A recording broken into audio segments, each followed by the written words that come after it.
Assalamualaikum warahmatullahi wabarakatuh. Hello students, how are you today? Come back with me with Ustazah Indah. We will learn about English. Today, we will going to talk about stating obligation. Stating obligation artinya adalah mengungkapkan keharusan atau kewajiban.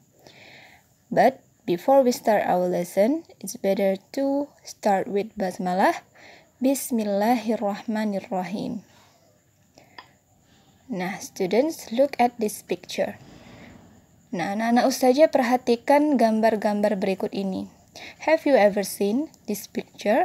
Apakah kamu pernah melihat gambar-gambar ini?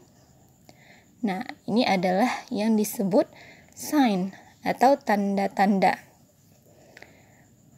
Yang pertama, ini tanda apa ya? Ini artinya ada orang berenang, ada tanda silang. Artinya kamu dilarang berenang. Nah, no swimming. Kalau yang ini, dilarang merokok. No smoking. Kalau yang ini, dilarang menggunakan handphone. No phone.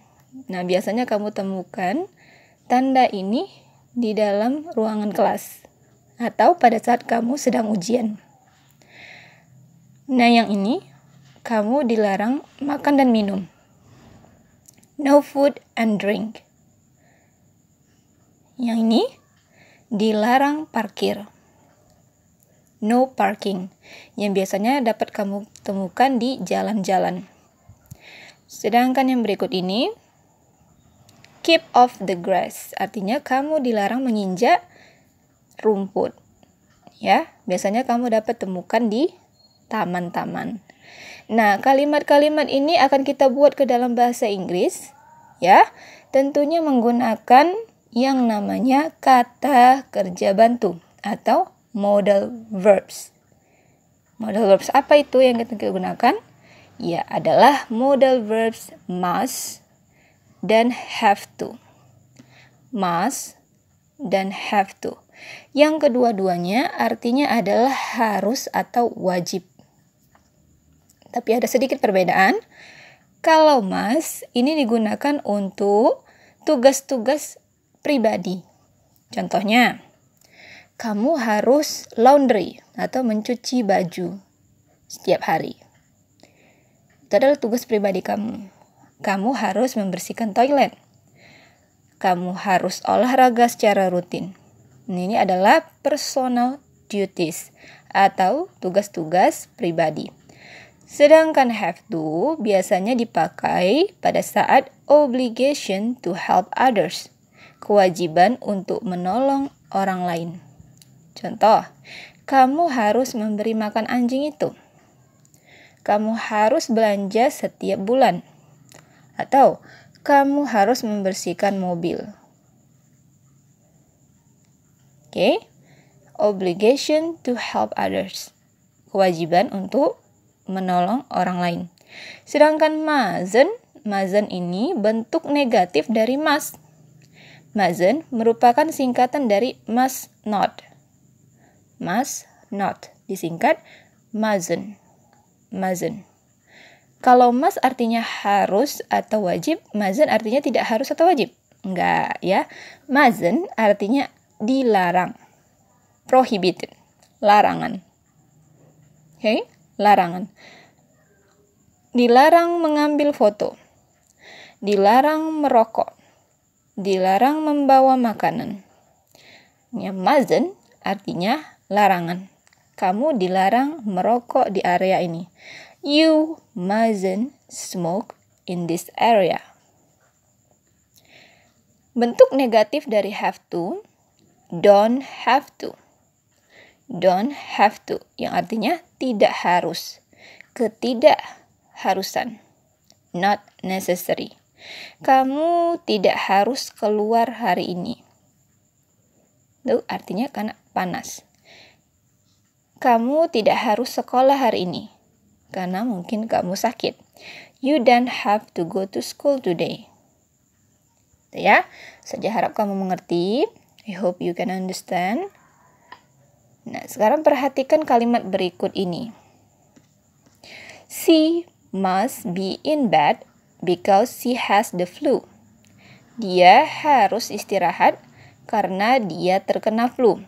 Pola kalimatnya, subjek diikuti modal verb must, diikuti kata kerja bentuk pertama atau verb 1, be. She must be in bed because she has the flu. Dia harus istirahat karena dia terkena flu. Contoh yang kedua, Jack must brush his teeth before going to bed. Subjeknya Jack diikuti must, diikuti verb 1 atau kata kerja bentuk pertama, brush, yang artinya menyikat. Jack harus menyikat giginya sebelum pergi tidur. Nah, must adalah bentuk obligation, keharusan atau strong advice, saran atau nasihat yang kuat. Nah, kemarin kita udah belajar nasihat. Untuk mengungkapkan nasihat itu kita menggunakan modal verb should. Should artinya seharusnya atau sebaiknya. Kalau should itu keharusan yang medium, biasa-biasa aja. Nah, di atas should kamu bisa menggunakan kata must untuk saran yang kuat atau keharusan, harus, must. Oke. Untuk negatifnya, mustn't. Perhatikan kalimat berikut ini. Peter mustn't sleep during the class. Subjek, Peter, diikuti must not, diikuti verb 1. Peter mustn't sleep during the class. Peter dilarang tidur selama kelas berlangsung. Oke, kalimat yang kedua, you mustn't smoke. Kamu dilarang merokok. Nah, mustn't adalah bentuk prohibition, larangan. Nah, kalau kamu sudah paham, sekarang giliran kamu. Dari ketiga gambar ini, manakah yang menggunakan must atau mustn't? Kita perhatikan contoh pertama. Ada gambar rokok, silang. Masih ingat nggak? Ya, jawabannya adalah mustn't. Bagaimana cara membuat kalimatnya? Masih ingat? Subjek ditambah mustn't ditambah verb 1. You mustn't smoke here. Ya, kamu dilarang merokok di sini. Kalau yang gambar ini adalah bentuk keharusan. Ya, makanya dia pakai must, harus. Subjek plus must plus kata kerja bentuk pertama. Kata kerja bentuk pertamanya adalah study, belajar. Untuk kalimatnya, you must study. Kamu harus belajar. Contoh yang ketiga. Ada gambar memberi makan tupai di sini. Tanda garis silang. Mustn't, larangan. Kamu dilarang memberi makan hewan. Subjek plus mustn't plus kata kerja bentuk pertama, feed. Artinya memberi makan. You mustn't feed the animal. You mustn't feed the animal. Kamu dilarang memberi makan hewan. Nah, perhatikan must, perbedaan must dan have to. Must versus have to. Kedua-duanya adalah modal verbs yang digunakan untuk mengungkapkan keharusan atau kewajiban. Namun ada perbedaan, masih ingat ya? Kalau must, the speaker thinks it is necessary. Pembicara atau orang yang berbicara berpikir bahwa itu perlu atau wajib. Artinya dari kita sendiri yang mengungkapkan must. dan merupakan personal opinion, pendapat pribadi. Written rules or instruction, peraturan tertulis atau perintah tertulis. Must, biasanya digunakan pada tulisan. Sedangkan have to, another person thinks it is necessary. Orang lain yang berpikir itu perlu atau wajib. Kalau must, kita sendiri yang berpikir itu wajib.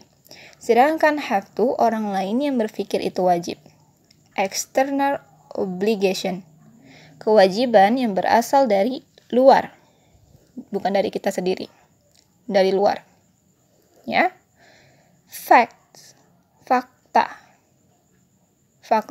yang harus kamu lakukan, bukan pendapat. Kewajiban yang harus kamu lakukan. Perhatikan contoh berikut ini. Perbedaan must dan have to. The teacher is giving the students an obligation or instruction. Guru memberikan murid-murid kewajiban atau perintah. Gurunya bilang, you must complete the essay by Friday. You must complete the essay by Friday. Kamu harus menyelesaikan esai itu pada hari Jumat. Ya, gurunya sendiri yang mengatakannya, speakernya sendiri, pembicaranya sendiri adalah guru. Dia yang memberikan kewajiban.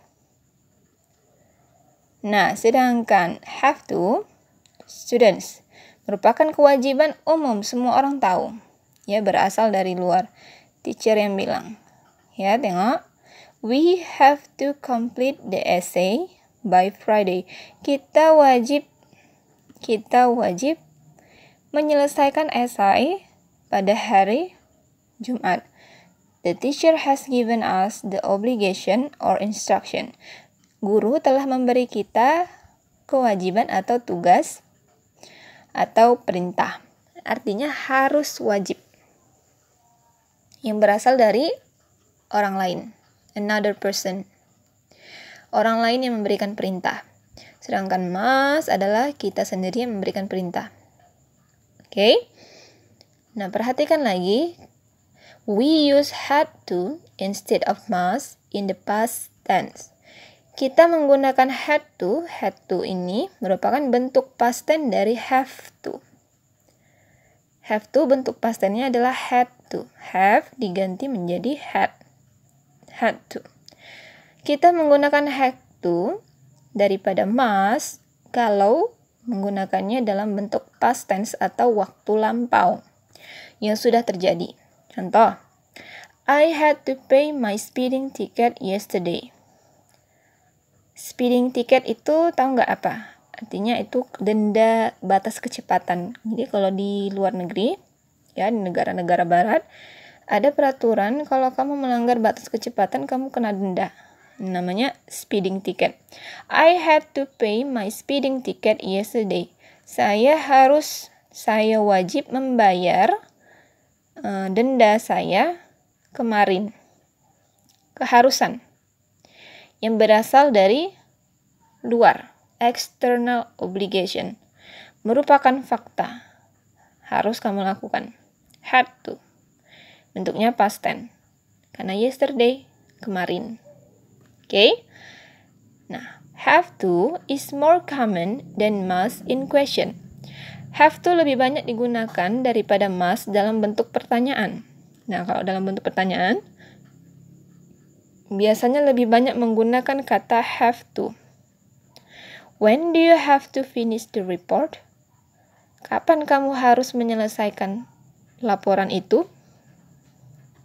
Okay? I hope you can understand. Ya, next. Nah, di sini ada lebih jelasnya lagi.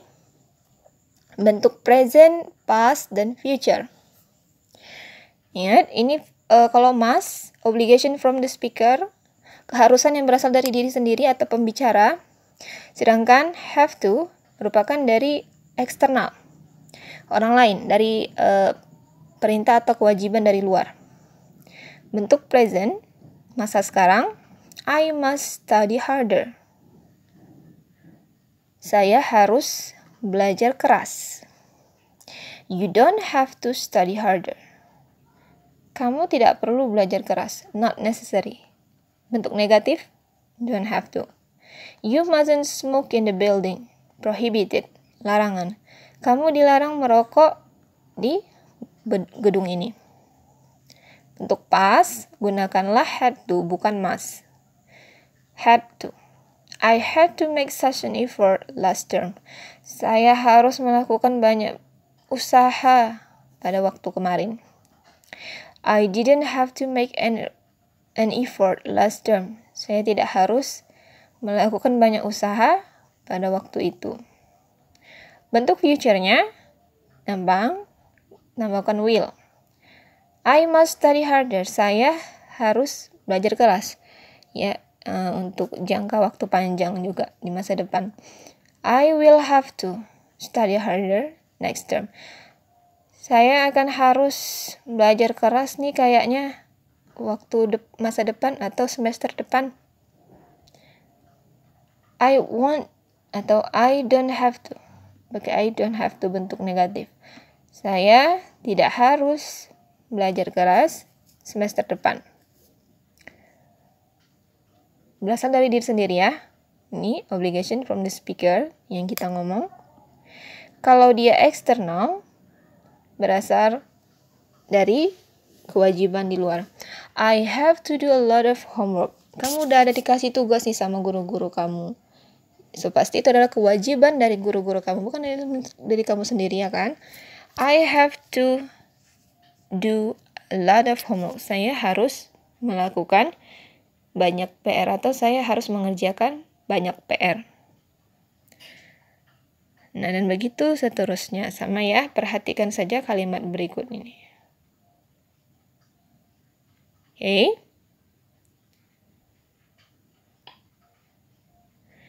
Kalau kamu sudah mengerti, coba kerjakan kuis berikut.